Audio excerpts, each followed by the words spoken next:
Hi everybody, my name is Nelson Everhart. Nice to meet you. I'm the composer of the Turok 3 Shadow of Oblivion soundtrack, which was released in the year 2000 by Acclaimed Studios Austin, which was previously called Iguana Studios. A couple days ago at Gamescom, Nightdive Studios announced that they're going to be releasing Turok 3. They also announced that we had remastered the score. I got a call from them a while back asking if I'd be interested in remixing a track or two, and a track or two turned into pretty much the whole thing once we got going and having fun. So I thought we could take a look at one of the tracks from the remaster, and I could talk about my thought process into the challenges that bringing a 23-year-old game soundtrack back into something resembling a modern sound would go. Right around 1997 or 98, I worked in Austin, Texas at a studio that was then called Acclaimed Studios Austin, but was once Iguana Studio, who developed Turok Dinosaur Hunter and Turok 2 Seeds of Evil. Both of those were composed by Darren Mitchell.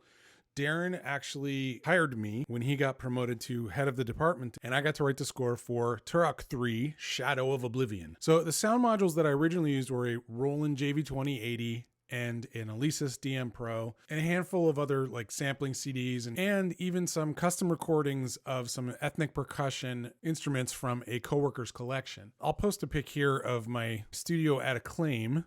Aw, look at him. Isn't he cute? The first game I did when I got down to Austin was South Park Chef's Love Shack, but Turok 3 came really soon after that. The game was developed for the N64, which was cartridge-based, which means that the memory footprint was very modest, like 8 meg or something like that, and that was for the entire game. The game code, the art, the animation, the level, the sound effects, the music. We all had to share those 8 megabytes, which means that I had to make the music fit in as small a footprint as I possibly could. That meant there was not room for audio files as we would do today. So I used my Mac, I think it was a G4 back then, to compose the music, and I used what we would now call a DAW or a DAW called Studio Vision Pro. I wrote all the music and got it sounding good. Then I had to export all of the note data as MIDI files, and I had to record and edit the samples of the sounds that I was using from the JV2080 and the DM Pro and wherever else I was getting them. I had to create sample sets that would go inside the N64, and then the MIDI note information would play those sample sets. To get it sounding anywhere near acceptable was a lot of back and forth and iterating multiple times. The sound tools were PC based, so I had to copy files from the Mac to the PC, import them into the PC, compile the thing, listen to it, and then go, the attack on the strings is a little bit off. Go tweak that in the sound tools, listen to it again. These notes are coming in early. Go back to the Mac, rework the MIDI notes, slide the notes later, export the MIDI file, carry it over to the PC. I will link down below a YouTube video that kind of explains the rough process to give you an idea of kind of the tools that I was working with. Now, I don't think that the original recordings of the tracks that I made were ever released. I recorded it, in case there was a need for that in the future. The writing was kind of on the wall even at that time that we were going to move to just regular digital audio files, and at some point soon this process would go the way of the dinosaurs, if you'll pardon the saying. And in fact, I don't think I ever did this for any other game that we did. This is the one and only time I got to do it. So with such an involved process, when I was asked to remix them for the remaster of the game that Nightdive is doing, which will be released in November, it was kind of daunting because I had some of the source files on an archive that was, back in my collection somewhere, but there was a lot of stuff that I didn't really remember about the process, and I just wasn't sure how to go about the remixing. So I originally used a DAW called Opcode Studio Vision Pro. It's not made anymore, and it does not run on modern operating systems. So the programmer that I was working with at Nightdive, he actually installed a VM running OS 9, found an old copy of the software, opened up the files, and spit the files out into MIDI data for me, sent them to me. I was able to import them into Pro Tools, which is the data you see right here on my screen. So then came the job of remembering which tunes went where and what sounds I was originally using. I remembered some of them, but there's still some that I'm not sure exactly where they come from. The programmer was also able to rip the N64 sample sets that I used and send them to me and convert them into a sound font, which I was able to open and play. And I got to hear the sounds that I created originally. So you know, it was one of my first games. I was like 24 and it was, you know, first time I'm going through this process. So listening back to it, there was definitely stuff I would do differently, you know, had I ever had to do it again. Fortunately, the program was able to rip those 23-year-old sample sets created by an industry noob. Unfortunately, they sounded like 23-year-old sample sets created by an industry noob.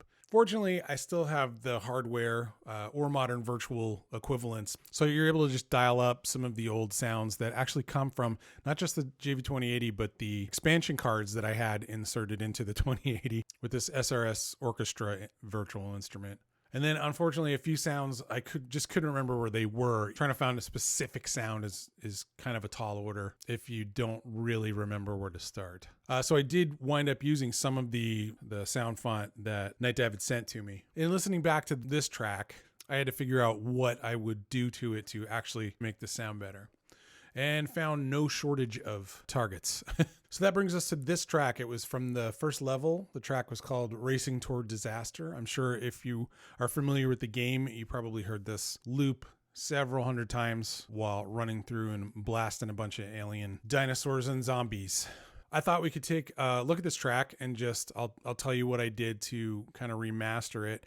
We'll even take a listen to the original, which was captured from the N64 hardware. So this is the tune up here as it exists on the cartridge. So this is the sound font of all of these sounds that I created for the N64. So all of the sounds that are in the Turok soundtrack are right here. They get played by the MIDI data.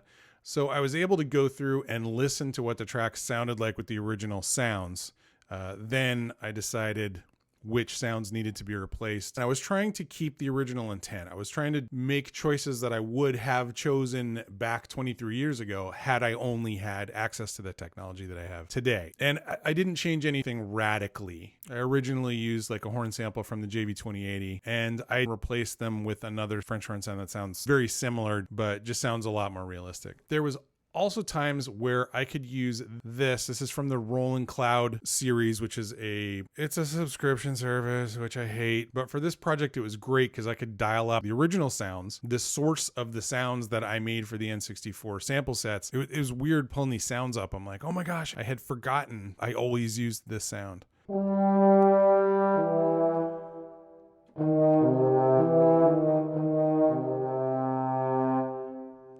Right?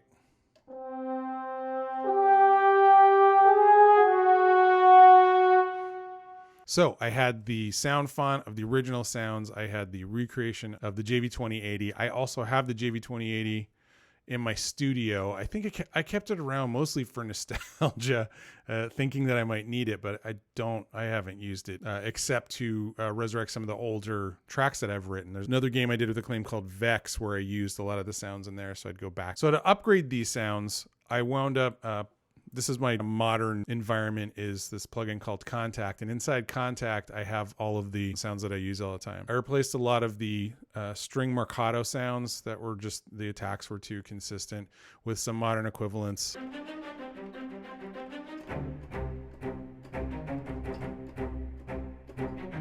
This is from a library called Ellie Scoring Strings, their ensemble patches. And also the long strings were even more problematic than the marcato stuff. So I replaced that with a Project Sam Symphobia library sound called Strings Ensemble Long Notes. The nice thing about this Long Notes patch is that you have access to all of these different articulations inside it. So it's one instrument, but you can actually emulate different articulations for the string, because string players have all kinds of different techniques that they could use. And just to vary it up a little bit, to offer a little bit of variety, there's a couple spots where I use the tremolo articulation instead of just the regular sustained, which would have been on the original soundtrack. So when you're working with a limited palette like we had here, you got to find different strategies and approaches to maximize the use of that to make the most interesting and varied stuff you can within this limited memory footprint. So what I did here was I had two of the same snare sound, but I panned one of them hard left, one of them hard right. And then without spending much more memory footprint here, I was able to get a lot of stereo field interest. So let's play a little bit of what the original track sounded like.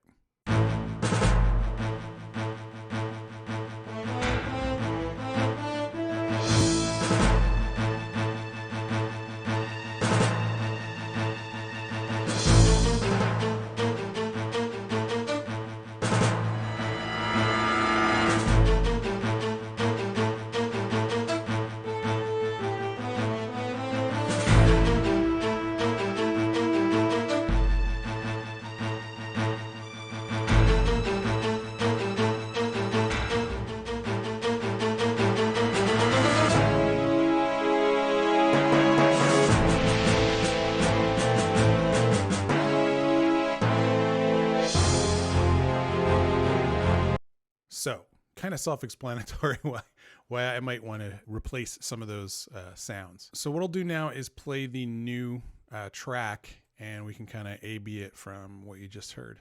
Here you go. This is called Racing Towards Disaster. It's one of the first tracks you hear in the game.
That is where the track loops. Looping is also another area that the remix required me to do a little bit more work. When it's MIDI data, you can just tell the game engine to, okay, when it gets to this point, go back and play the MIDI data from the beginning of the track again and just keep looping like that. When it's audio, you have to actually put those markers in the wave file so that the engine can loop it for you. So I played for you already the marcato parts here. I found that I wanted a little bit more punch, so I did add a new cello spiccato patch here. It wouldn't work by itself, but I like layering it in with the previous. Gives a little bit more edge to those accented notes. And then here is the new long strings.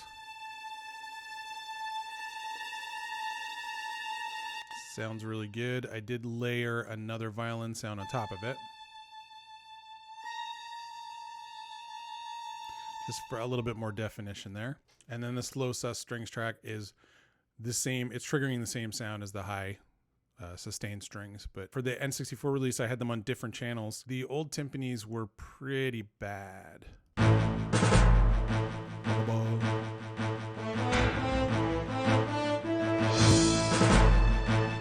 It's not terrible, but it's definitely dated. So here are the new timpanis. When you hit it softly, it's got a really muffled, mellowy sound. So we actually get different attacks. That's the problem with original sample sets, is because they were from one dynamic recording. So it didn't really have those different dynamics in there. Now, having said that, I probably could have created instruments that played different samples based on the velocity that you struck it with, but not entirely sure that the tools supported that. You know, next time I develop a soundtrack for the N64, I'll keep that in mind. All right, now here, these are actually being triggered. These are triggering the actual N64 sample set that I made. So that's the cymbal roll. I actually mapped a few different instruments, especially percussion sounds where they're kind of one hit. Like, you know, this is the cymbal roll. That's the only note I'm going to ever play that on. So I have some room to put some other percussion instruments together on one patch, which just makes it a little bit easier. So this hit, this little slam there is another part of that. It's what triggers when you press this guy. And then these are all the low. It's called a Gronka. It's a patch from the 2080. So all three of those sounds are on this one patch. And then this is the Tam Tam, and this is from the JV 2080, but I wound up using the. So this again is part of the Roland cloud service. There's the Tam Tam and hit a key. And I chose this sound specifically because you can play it low and have it sound very, very almost like a temple bell, you know, like a really just low, huge thing. If you play it up higher, you get just a variety of tones, bigger and smaller. So it makes sense to choose some of these sounds that are more flexible because you can use them in more tracks. I think there's going to be a classic mode for the soundtracks too. So if you want to play the game with the original crappy sounds, you know, that's fine. Who am I to tell you can't do that? No, go with my blessing. I understand people, you know, for the nostalgia factor, it's probably a really interesting thing to do. Just do me a favor. Give me a chance to impress you with the new stuff, knowing that it's coming from the same soul that created the original soundtrack. Here is the snares on the left. And now let's play that same thing with the right snare added in.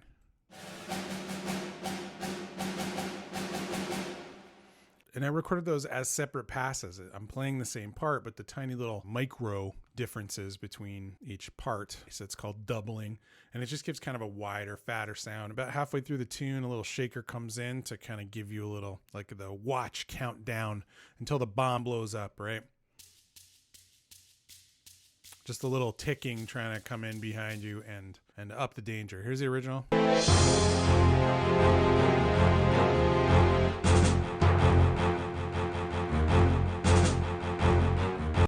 Huh, what do you know? So I don't know if it didn't sound good in the N64 version of it, but apparently I did not have the shaker in the original. So if you think about it, the new remix tracks are actually the true form of the tune.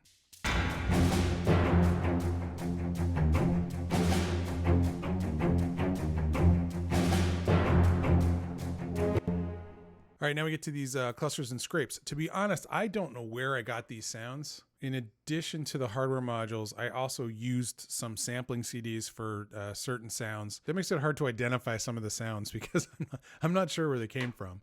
Oh yeah, this is YouTube. If you guys know where that sound comes from, please let me know in the comments and I will be forever grateful. That's the cluster. And that's the, it's like a cymbal scrape. You scrape a stick or a mallet or something across a gong and probably get that sound. Yeah, so that's the track from the upcoming Nightdive Studios remaster of Turok 3 Shadow of Oblivion. This is going to be coming out in November 2023, so you can get your cerebral bore action on and play as Danielle or Joseph. I also happen to have a little bit of inside information that there's going to be some surprises and some new additional Easter eggs for everybody to reward the fans who have waited so long for a re-release on modern systems. So thanks, guys. I've got some other stuff on my channel. Go check that out. Leave a like, hit the smash the like button, all crap. And I'll catch you later.